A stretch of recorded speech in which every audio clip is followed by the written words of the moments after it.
At this moment in your life, where are you seeking advice and coaching?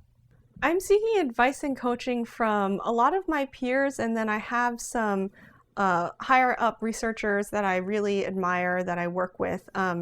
One of the things about research that's funny is that you can read a lot of studies that someone's published, and then you sort of get to feel like they're your friend, even though they have no idea who you are. And then sometimes I'll actually get in touch with them and say, I really admired this paper that you wrote. Can you talk about it? And a lot of researchers are just so excited to hear that, someone's reading their work and wants to nerd out about it that they'll talk to you. And so in terms of research, you find other like-minded staff or like-minded researchers who are publishing in your field. You can reach out to them. It's a very collegial community.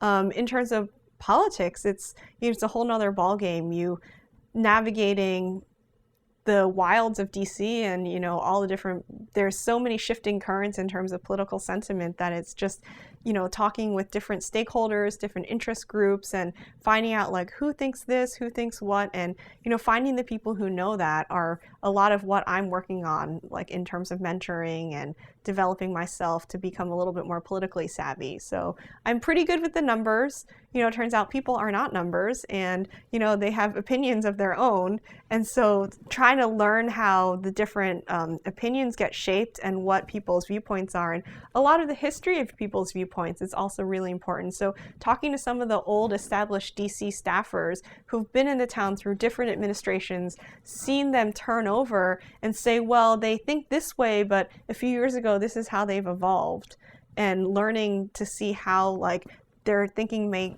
continue to evolve in the future. You can sort of chart their path. And so there's a lot of institutional knowledge in DC. It's a funny town because there's a whole group of transients who come in with the different administrations and they come and go. And then there's a whole group of people who have just sort of stayed and made their careers in these permanent professional positions and have such a good idea of, how the different, like what changes and what never changes at all.